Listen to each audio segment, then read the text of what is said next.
En esa reunión le he trasladado al rey que el Partido Socialista está dispuesto e intentará formar gobierno.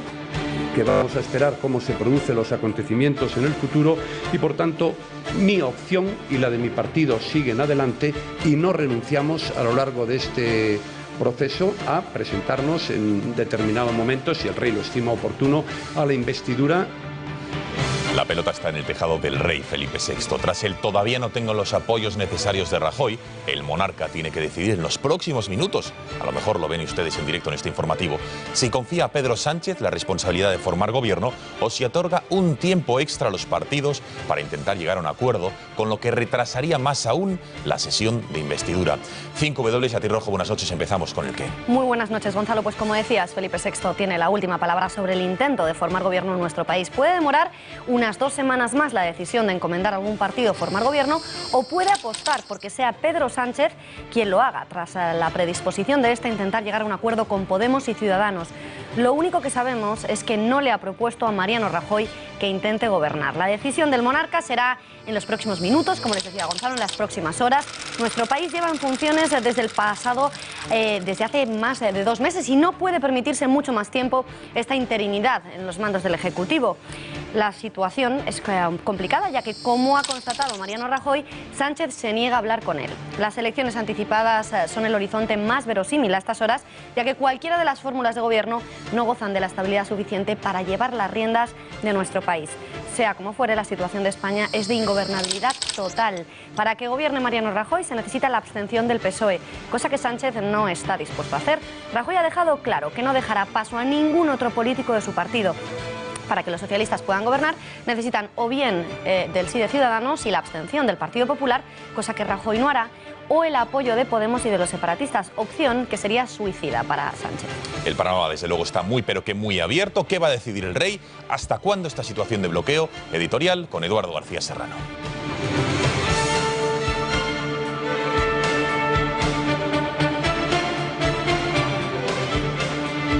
Buenas noches, Gonzalo, Beatriz. Está siendo más largo que un parto de trillizos, literalmente, porque para alumbrar un gobierno hacen falta 3. O el PP con el PSOE y Ciudadanos, la opción moderada que Rajoy le ha vuelto a plantear al rey, o el PSOE con Podemos y los separatistas, la opción radical. Según Rajoy, llamarla de progreso sería llevar muy lejos la licencia poética, que solo emite mensajes de inestabilidad.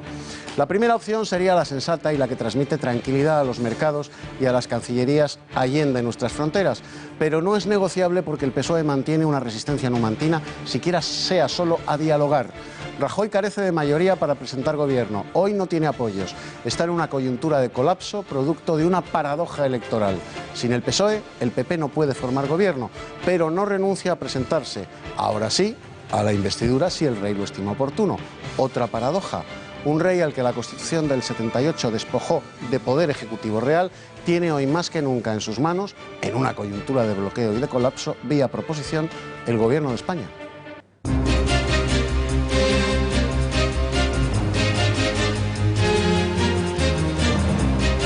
El paro ha subido en 57.247 personas en el mes de enero, lo que sitúa la cifra total de desempleados en 4.150.000.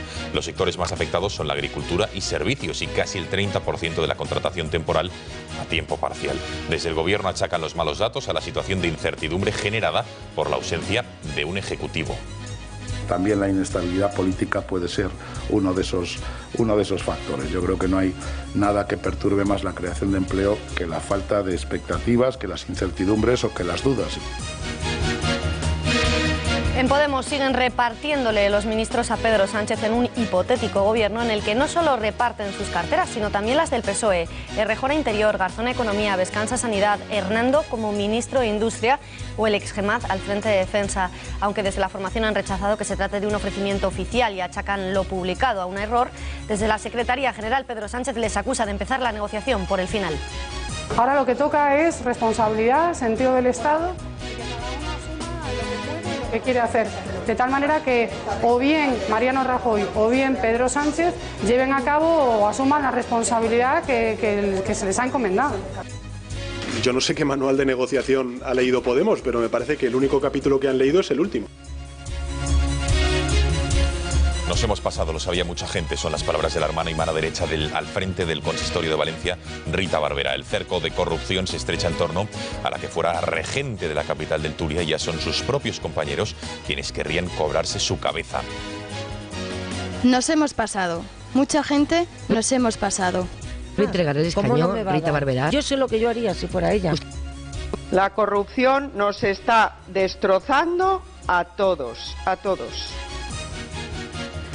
Sorpresa en Estados Unidos. Los caucus de Iowa han dejado dos grandes titulares. Ted Cruz ha dado la gran sorpresa al ganar a Donald Trump en el banco republicano, mientras que en el lado demócrata la sorpresa la ha protagonizado Bernie Sanders al lograr un empate técnico con la gran favorita Hillary Clinton. En este informativo analizaremos los perfiles de los candidatos con más posibilidades de llegar a la Casa Blanca. Y en los deportes, Juan Manuel Pérez Noya, buenas noches. ¿Qué tal? Buenas noches. Bueno, el gran protagonista es Neymar, pero también Benzema, cuéntanos. Sí, esto no es el corruptómetro, son los deportes, aunque podría parecerlo.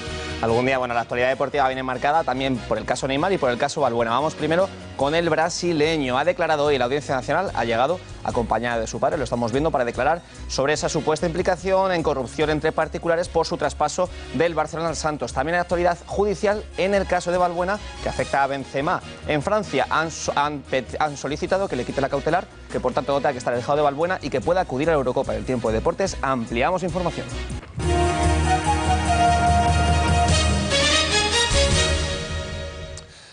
Finalmente, tras 10 días desde su último encuentro con el rey, Mariano Rajoy y Pedro Sánchez se han vuelto a reunir con el monarca. El resultado ha sido totalmente diferente al de la otra vez. Tras consultar con todos los partidos, Felipe VI... Estamos esperando a que en los próximos minutos, después de haberse reunido con Patxi López en una reunión de 25 minutos que da comienzo a las 7:30 de la tarde, estamos esperando en los próximos minutos o un comunicado de Zuarzuela o una rueda de prensa del presidente del Congreso de los Diputados desvele la gran incógnita a quien han encomendado la formación de un gobierno.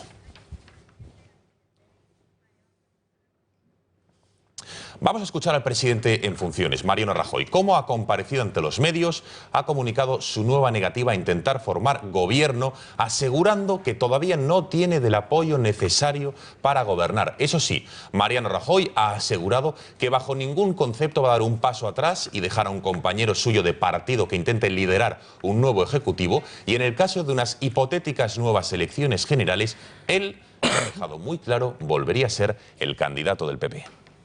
Yo veo dos opciones.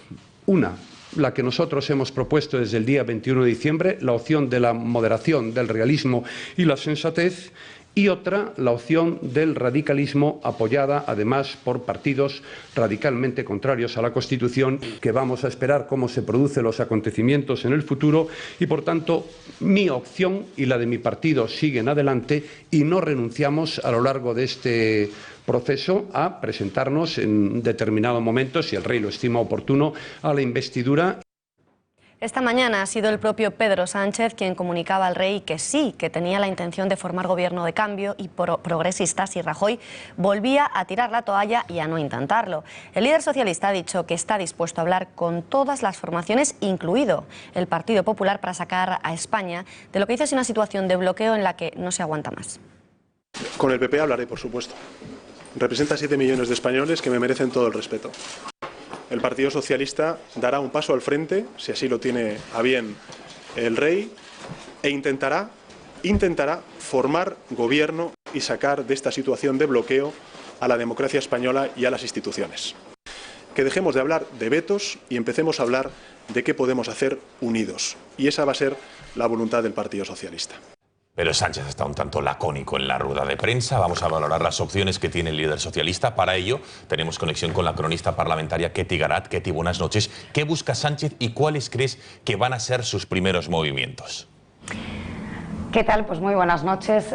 Lo que busca Sánchez está muy claro. Es la presidencia del Gobierno en el Palacio de la Moncloa, porque es la única vía para lograr su supervivencia política en contra de los varones críticos de su partido. Hasta 5 federaciones y los próximos movimientos pues también están claros y cada vez más claros, porque hoy en esa rueda de prensa lo que ha anunciado Pedro Sánchez básicamente es que va a comenzar a negociar con todos los partidos, no excluye por primera vez al Partido Popular porque no hay un minuto que perder. ¿Esto cuándo va a ser? Mañana mismo los primeros movimientos con, se entiende, los líderes de los partidos de Ciudadanos y de Podemos, que son esas dos, izquierda y derecha, con las que pretende alcanzar su ansiado gobierno de coalición. ¿Esto es posible? Bueno, pues es muy difícil, pero no imposible, y en ello está empeñado el líder del Partido Socialista, con muchas dificultades internas, con mucha complicación por parte de los varones. Hay que leer esa rueda de prensa en todo momento en clave interna y externa, pero sobre todo interna. Le manda un mensaje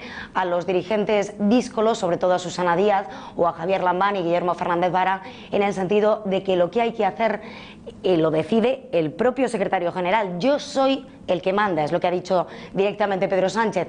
Y por último, en clave externa, a Pablo Iglesias, que busquen el manual de negociación y empiecen a rebajar expectativas, a bajarse de la burra, porque eso es en lo que confía el secretario general del PSOE, Pedro Sánchez, y en lo que espera y fía toda su baza política, la presidencia del gobierno. Gracias, Ketty. El presidente de Ciudadanos sigue manteniendo que las elecciones son el peor de los escenarios a los que se enfrenta España. Por eso sigue abogando por un gobierno de transición con su partido, junto con populares y socialistas, que aborde las reformas que necesita España y que anteponga los intereses de país a los personales. Claro mensaje al presidente Rajoy. Pues a mí me da igual la persona, a mí lo que me importa es que sea un gobierno de transición, así que si empezamos hablando de personas será imposible. Pero bueno, en todo caso, insisto, esta nueva etapa excepcional tiene que anteponer los intereses de España a los intereses personales, a las agendas personales, que son legítimas, yo no digo que no sea legítimo tener interés personal, pero hay que poner por delante el interés nacional. Veremos cuáles son los próximos movimientos del líder socialista. Sus compañeros de partido, los varones de Aragón y Cataluña, tienen claro que no pasa por apoyarse en el PP. Lambán habla directamente de un tripartito con Podemos y Ciudadanos, mientras que Iceta asegura que los socios favoritos de los socialistas son Podemos. En el momento en que el rey le encargue, si le encarga la tarea de formar un gobierno, será el tiempo de Pedro Sánchez. Tiene toda nuestra confianza, tiene todo nuestro apoyo para intentar formar un gobierno, hablando con los que son nuestros aliados naturales, en primer lugar, que son Podemos e Izquierda Unida, y tratando de completar ese pacto con Ciudadanos. Qui creu que prefereixen els militants del PSC? Podem o Ciutadans? Podem, clarament. Però és que nosaltres, anem a veure, el que passa és que voler, amb Podem només s'ha de reconèixer que no és possible. Sánchez va a tener muy complicado, por no decir imposible, formar un gobierno juntamente con Podemos y Ciudadanos. El ADN y la percepción que tienen de España ambas formaciones es opuesta, tal y como ha recordado esta misma mañana el propio Rivera. Y a partir de ahí hay un papel fundamental de Ciudadanos, también convencer al PSOE de que la solución no es el populismo de Podemos ni pactar con los separatistas. La solución es un gobierno reformista, un gobierno centrado y un gobierno europeísta. Y como les hemos avanzado, ya tenemos noticia de última hora. Patxi López, el presidente del Congreso, acaba de comunicar la decisión que le ha transmitido Su Majestad el Rey Felipe VI.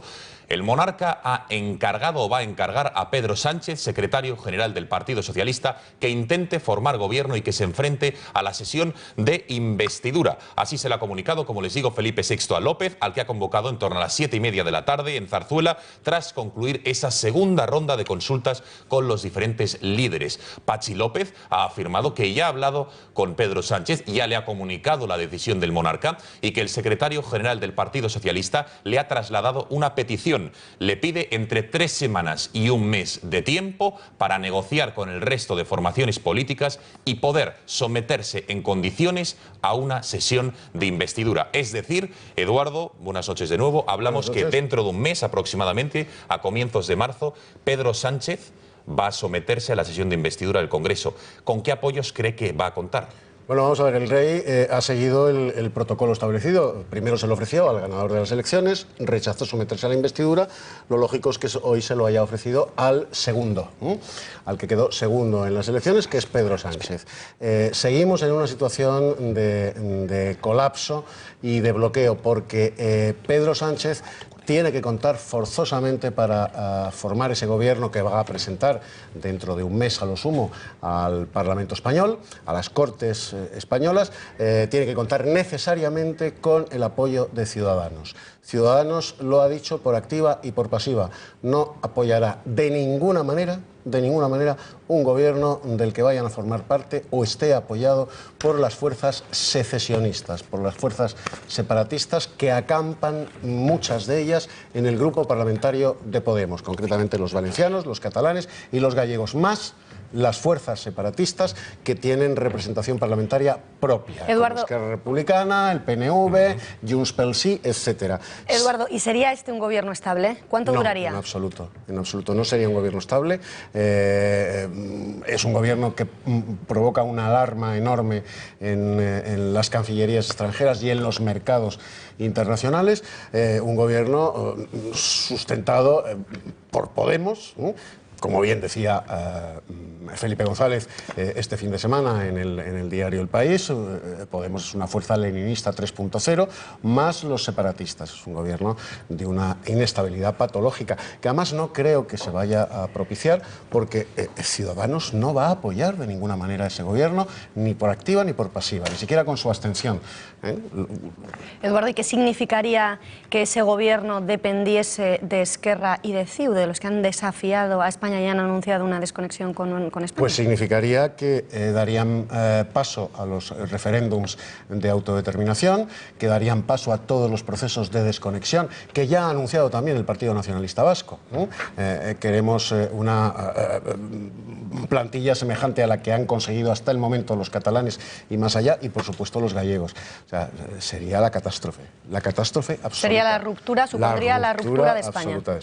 Queda clarísimo, Eduardo, te emplazamos a que sigas en este informativo, porque te rogamos que en los próximos minutos valores uno de los movimientos que ha hecho Podemos, por lo menos una de sus facciones, en Aragón, ya que Podemos ha elegido un gobierno y le ha elegido los ministros a Pedro Sánchez, pero en esta ocasión no solo ha repartido sus carteras, sino que se han atrevido a elegir a qué socialistas preferirían para ese hipotético ejecutivo. La dirección del partido en Zaragoza colgaba en su cuenta de Twitter ayer, durante apenas 5 minutos, la infografía que están viendo en sus pantallas.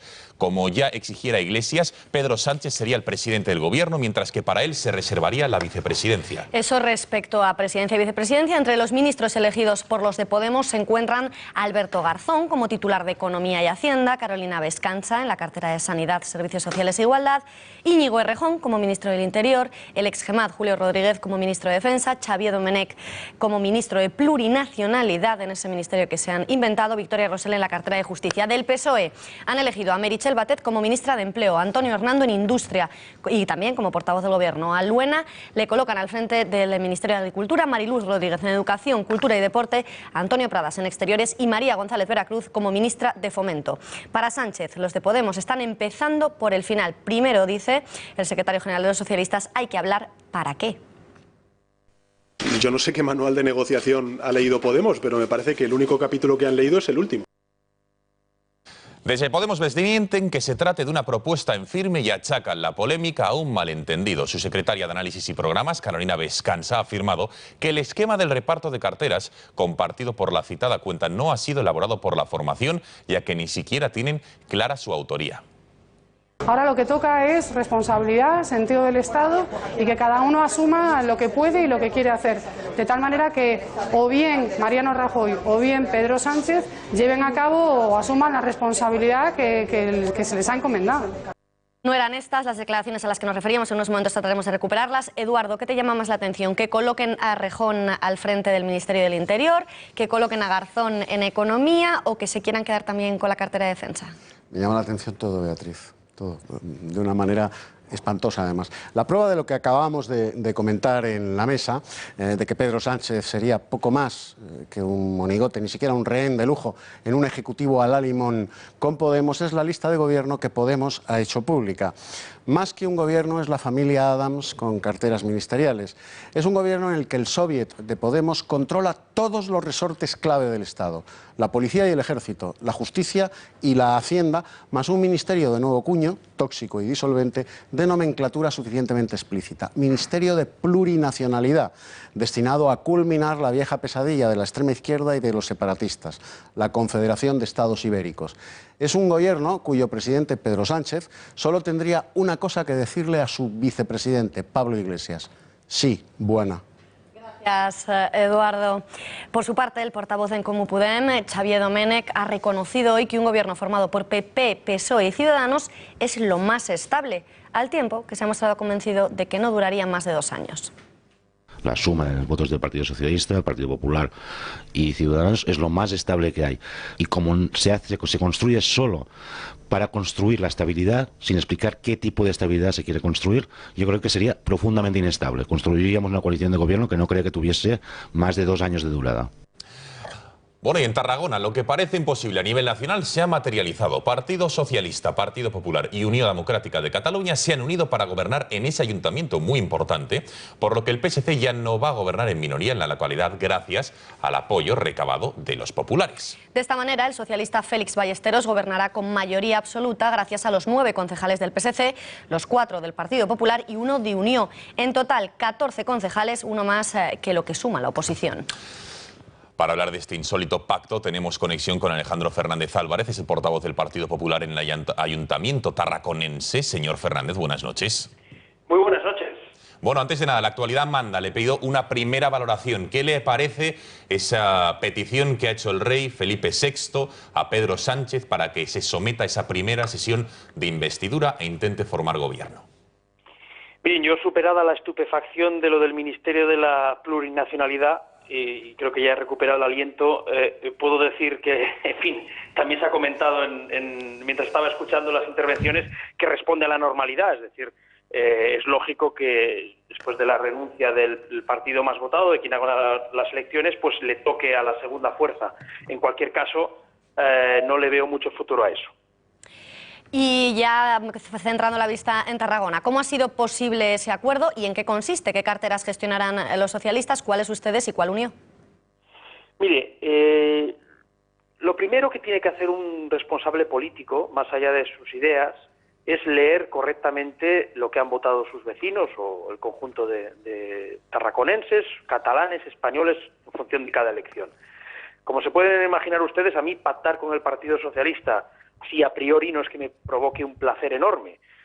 Estos días me gusta recordar que en mi página de Facebook pues la preside una foto de Margaret Thatcher, que es mi referente político, o sea que ya se pueden imaginar ustedes. Pero hay que saber leer lo que dicen las urnas, y lo que dijeron las urnas es que la victoria había sido del Partido Socialista, que nos correspondía a nosotros, en segundo lugar, garantizar la estabilidad. En el año 2011 estuvimos a punto de lograr la alcaldía, pero esta vez no le ha ido tan bien al Partido Popular y nuestro papel es distinto. Y nos corresponde dar estabilidad, moderación y garantizar la gobernabilidad, que efectivamente lo oía hace un momento por parte de ustedes, parece que algunos en el Partido Socialista a nivel nacional son incapaces de entender. Bueno, entonces, señor Fernández, vamos a ver, ¿no le sorprende que usted, admirador y seguidor de Margaret Thatcher, como acaba de confesar, haya conseguido pactar con los socialistas en Tarragona y en el resto de España PP y PSOE no sean capaces de hacerlo a nivel nacional? Sí, pero yo creo que aquí usted está obviando una cosa. No creo que sea... aquí hay unos que lo solicitan y hay otros que no quieren ni siquiera sentarse. Creo que extrapolando, que nada es extrapolable al 100%, pero extrapolando lo ocurrido en Tarragona a nivel nacional, hay una fuerza que ha ganado claramente las elecciones, que es el Partido Popular, que es Mariano Rajoy, y se supone que debería haber unos partidos constitucionalistas que garantizaran el orden, la estabilidad y la moderación, que en este caso es el Partido Socialista, que a nivel nacional no lo está haciendo. Por lo tanto, no es, el problema aquí básicamente es que el Partido Socialista no está entendiendo ni leyendo correctamente el resultado de las elecciones. Bueno, queda clarísimo, señor Fernández. Muchísimas gracias por haber atendido la llamada de este informativo y que tenga muy buena noche. Muchísimas gracias a ustedes. Un abrazo.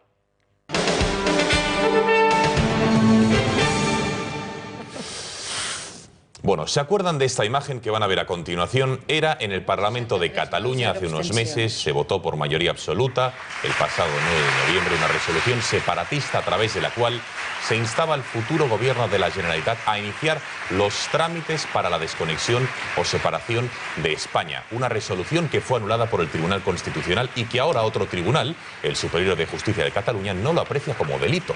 Efectivamente, no aprecia delito en esa resolución al entender que no constituye un alzamiento violento, sino una declaración parlamentaria. Además, el alto tribunal tampoco ha admitido a trámite las querellas por rebelión y sedición que presentaron UPyD y Manos Limpias contra la presidenta de la Cámara catalana y los miembros de la mesa que apoyaron la desconexión con España. No consideran que los hechos sean delito ni constitutivos de cualquier otro ilícito penal. Bueno, Eduardo, ¿cómo interpretas este fallo del Tribunal Superior de Justicia de Cataluña? Pues como que aquí no ha pasado nada, pelillos a la mar y a otra cosa, mariposa. Como no ha habido violencia, ni tumultos, ni barricadas, no ha habido ni rebelión ni sedición, aunque un Parlamento español, que es lo que esencialmente es el Parlamento catalán, declarase inaugurado con toda la pompa y el protocolo democráticos el proceso de desconexión con España. Un Parlamento español quiere romper España y para el Tribunal Superior de Justicia de Cataluña no hay delito. He ahí la potencia del nacionalismo y del separatismo en todo su esplendor, gracias al untuoso trato que estas fuerzas políticas disolventes vienen recibiendo en España desde 1978. Se les ha reconocido agraviantes derechos históricos que nacen de su falsaria mitología. Se les otorgó la patente de nación, se les regaló una ley electoral que les proporciona una representación parlamentaria hipertrofiada y se les traspasaron todas las competencias estatales para conspirar más y mejor contra España y con todo eso montar sus barricadas culturales y educativas permanentemente en colegios, institutos, universidades y medios de comunicación. El 9 de noviembre declararon inaugurado el proceso de desconexión con España, pero eso no es un delito. Cuando lo hayan culminado, tampoco lo será, entre otras cosas, porque España ya no lo será.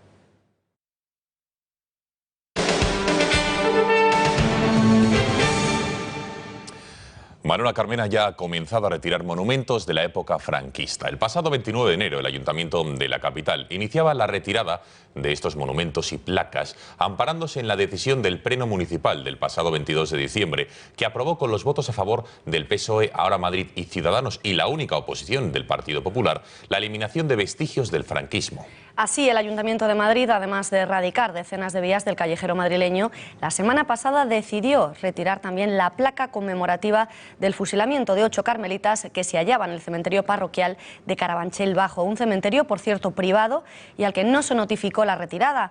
Ayer mismo, Manuela Carmena se cobraba su última víctima, el monolito del alférez provisional, hasta ahora ubicado en la plaza de Felipe IV.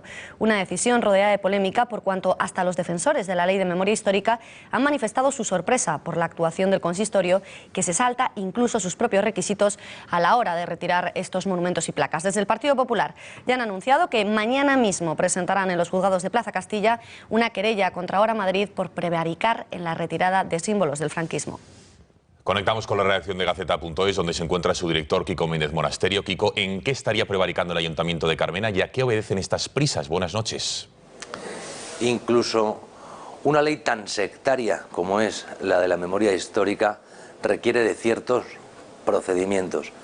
España todavía no es un régimen chavista en el que los mandatarios puedan ir señalando por la calle qué patrimonio histórico hay que destruir o qué propiedades hay que expropiar. Esto es lo que parece que han olvidado los mandatarios del Ayuntamiento de Madrid, destruyendo el patrimonio histórico de todos los madrileños casi con nocturnidad y alevosía.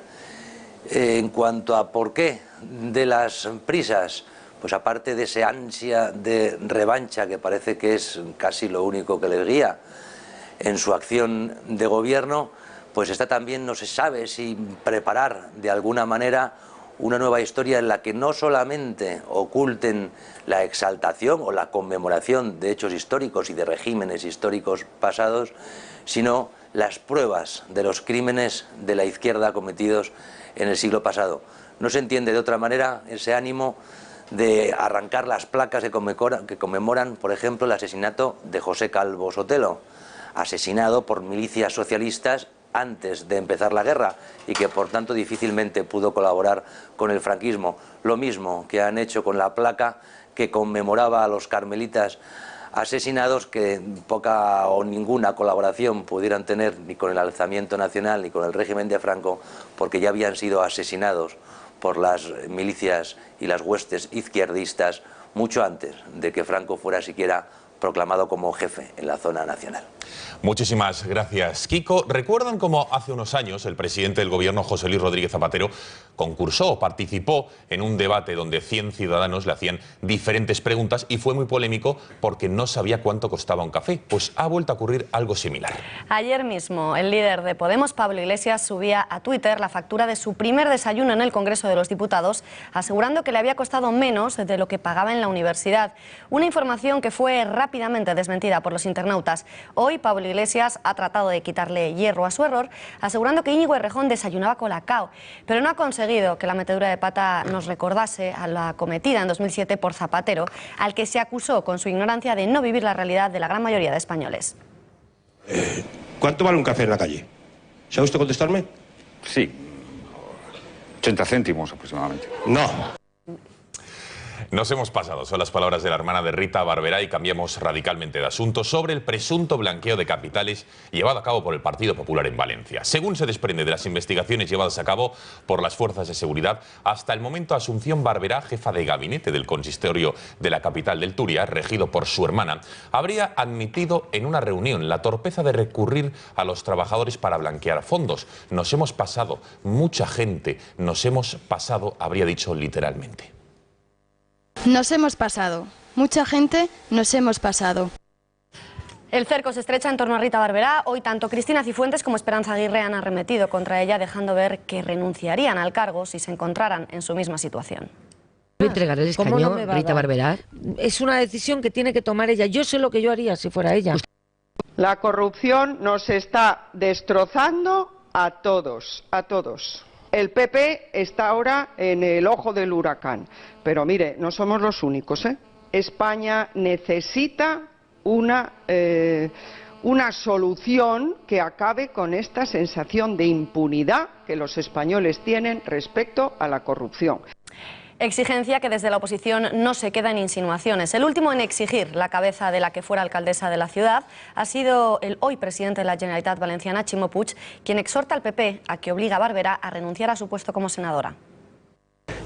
Como principio hubiera tenido en un país democrático salir, hacer una rueda de prensa, dar la cara y explicar. Pero en cualquier caso es evidente que debe asumir ya la responsabilidad política y el Partido Popular le debe exigir la renuncia como senadora.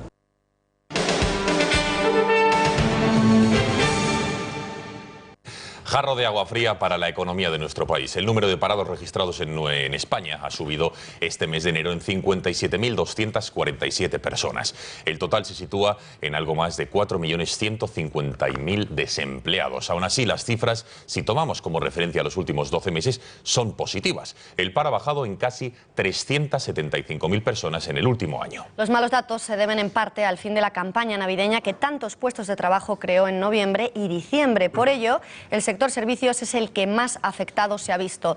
De los 1.400.000 millones de contratos nuevos que hubo el pasado año, casi el 9% fueron indefinidos. Como dato más negativo, quizás es la caída en el número de afiliados a la Seguridad Social, que ha caído en 204.043 personas. Yo creo que no hay nada que perturbe más la creación de empleo que la falta de expectativas, que las incertidumbres o que las dudas.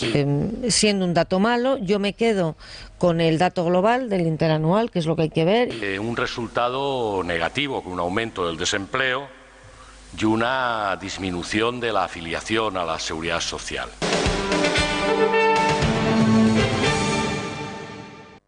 Sorpresa en Estados Unidos. Los caucus de Iowa han dejado dos grandes titulares. Ted Cruz ha dado la gran sorpresa al ganar a Donald Trump en el bando republicano, mientras que en el lado demócrata la sorpresa la ha protagonizado Bernie Sanders al lograr un empate técnico ante la gran favorita Hillary Clinton. Cruz se ha impuesto con más del 27% de los votos. A algo más de 3 puntos se sitúa el magnate Donald Trump. En tercera posición ha quedado el senador Marco Rubio. Pese a que la carrera a la presidencia de la Casa Blanca no ha hecho más que empezar, el hecho de que Trump haya iniciado con una derrota le desinfla y refuerza a Rubio, a quien muchos no le veían como un rival con opciones.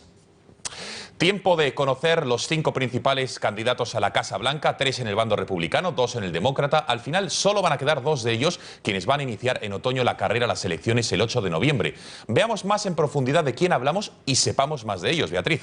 Pues Gonzalo, vamos a empezar, si te parece, por el ala demócrata, Hillary Clinton. Empezamos por la favorita, es la candidata que hasta ahora tenía más opciones de llegar a la Casa Blanca en el bando demócrata. Sin embargo, parece que ahora ya está más empatada. Tiene 68 años. Fue secretaria de Estado con Obama, también fue primera dama con su marido Bill Clinton. En 2008 perdió las primarias frente a Barack Obama y su ideología, bueno, pues ella misma se define como feminista, abortista radical, laicista, es partidaria, eso sí, de una política exterior muy intervencionista. Los pros de su candidatura, bueno, es muy conocida, es mujer, lo que puede jugar a su favor, y es muy popular entre los demócratas en su propio partido. Entre los contras, bueno, pues tiene bastantes cadáveres en el armario, como por ejemplo el escándalo de los emails o también el atentado que se sufrió en Benghazi. El siguiente candidato demócrata sería Bernie Sanders, tiene 74 años, ha sido senador por Vermont, ha estado 20 años en el Congreso y se define él mismo como socialdemócrata, algo muy poco habitual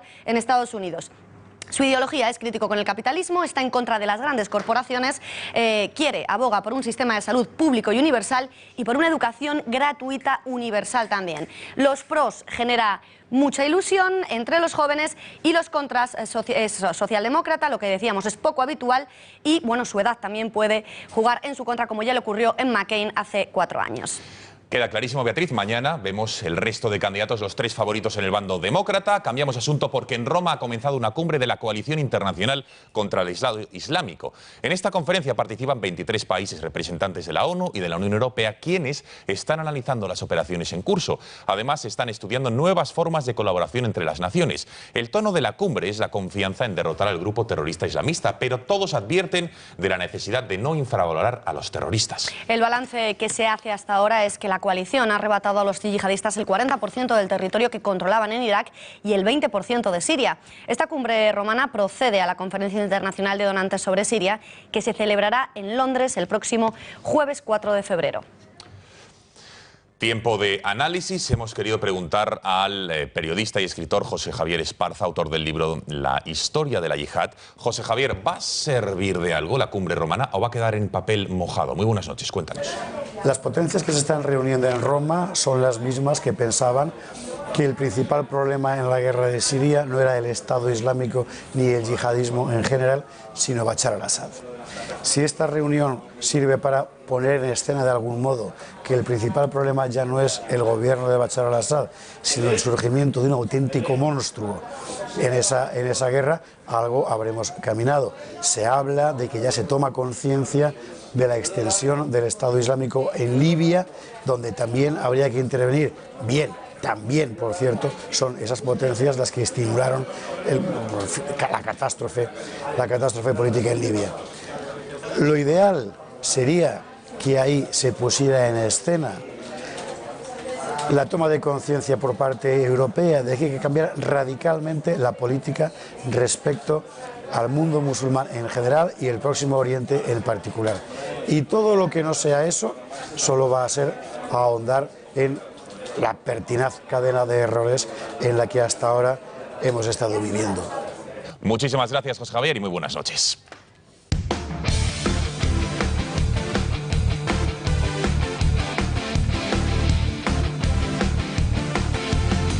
Y en los deportes, Juan Manuel Pérez, buenas noches. Bueno, hoy más que un titular es una imagen que es la de Neymar desfilando ante la Audiencia Nacional. Neymar en Madrid, pero no por deporte. Eso es. Lo hemos visto ya antes a la entrada de este informativo. Neymar ha pasado por la Audiencia Nacional para declarar por esos cargos que se le imputan a él, a su padre, a Bartomeu, a Rosell, a incluso al propio FC Barcelona. Lo estamos viendo al salir muy tranquilo, no se ha parado a hablar con los medios, sí con bastantes de los aficionados y ha firmado autógrafos. Lo que ha dicho dentro no ha trascendido, pero sí se lo podemos adelantar. Ha dicho más o menos lo que vino a decir en esta entrevista de este medio brasileño hace apenas unos días, que él solo juega al fútbol y que de lo económico se encarga su padre. O negócio de ser feliz dentro de campo. E meu pai faz tudo para que eu só jogue bola e deixe que os negócios cuida ele. Bueno, en estas imágenes parece tranquilo Neymar. Luis Enrique también afirma que está muy tranquilo. Dice que solamente esto le afecta a él un 0,01% al brasileño. Vamos a escucharle. Mira, yo creo que de 0 a 1 millón le afecta 0,0001. Ya es un tema ya tan repetitivo. ¿Cuántos años llevamos ya con esto? Años creo ya, ¿no? No tiene nada que ver con el fútbol, es un tema puntual, se resolverá cuando se tenga que resolver, afecta a ese 0,0001% que he dicho anteriormente. Bueno, vamos a ver precisamente, lo estamos viendo ya, las imágenes, el abrazo entre Ronaldinho e Iniesta, dos ídolos del FC Barcelona que se encontraron ayer en esa gala que organizó Mundo Deportivo. Ronaldinho, la estrella brasileña, habló de su compatriota, de su posible salida de Neymar hacia el Real Madrid y de cuántos balones ganará Messi como azulgrana. ¿Tú crees que Neymar ficharía por el Madrid cuando tiene el Barça? No, creo que no. Yo no creo esto. ¿Cuántos balones de oro crees que va a ganar Messi? ¿Cuántos quiera? Bueno, Juanma, desde luego, cuando habla Ronaldinho, desde luego se suele cumplir lo que dice. Beatriz, alineaciones, no sé. Alineaciones, las repasamos. Repasamos rápido. Luis Sánchez Flor, Roberto Gómez, Roberto Palomar, Rubén Uría, Pedro Riesco y Gonzalo Miró estarán en unos minutos en Punto Pelota. Bueno, serán unos minutos con Alonso Caparrós. Nosotros les dejamos con ellos. Después, a las 10 de la noche, el Gato al Agua. No se lo pierdan. Volvemos mañana.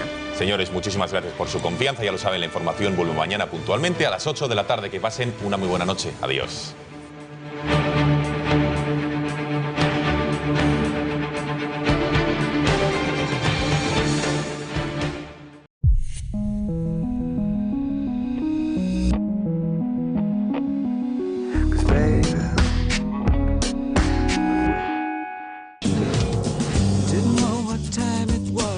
David Bowie fallece el domingo 10 de enero tras una lucha intensa de 18 meses contra el cáncer de hígado y numerosos ataques al corazón. David Robert Jones, que así realmente se llamaba, ha sido compositor, actor, productor discográfico, pero realmente el camaleón, que así era como le conocían muchos por saber reinventarse una y otra vez sobre el escenario, destacaba por su increíble labor en el mundo de la música. Nace en el sur de Londres y con apenas 13 años tocaba el saxofón con algunas bandas de la capital inglesa. Así comenzaba su carrera musical, pero el éxito realmente le llega en 1969 con Space Oddity, una canción dedicada al personaje y astronauta en la ficción Major Tom. Vendió unos 140 millones de discos. Recibió en Reino Unido 9 discos platino, 8 de oro y 8 de plata. En Estados Unidos también obtuvo 5 de platino y 7 discos de oro. En 2004 la revista Rolling Stones le coloca en el puesto número 39 de los 100 mejores artistas de rock de todos los tiempos y en el puesto número 23 de los mejores cantantes. David era rompedor, provocativo y siempre se adelantaba a todo lo nuevo. Quizá por eso también se anticipaba a su propia despedida, dando a conocer su último trabajo llamado Black Star 3 días antes de fallecer. Dicen que a un artista se le mide por sus canciones. Si es así, 30 singles que Bowie colocó en el top 10 de las listas de medio mundo hablan por sí solos, y los más de 30 discos de estudio también. La nave ha despegado rumbo al espacio para no volver. Buen viaje, Mr. Bowie. And all I want is love, and all I want is fun. Porque nuestro conocimiento es su seguridad. Si tiene un coche automático, dele el mejor cuidado en Automatic. Hacemos el mantenimiento y reparación de su cambio automático. Tú conducirás más tranquilo, ellos más seguros. Automatic, expertos en cambios automáticos.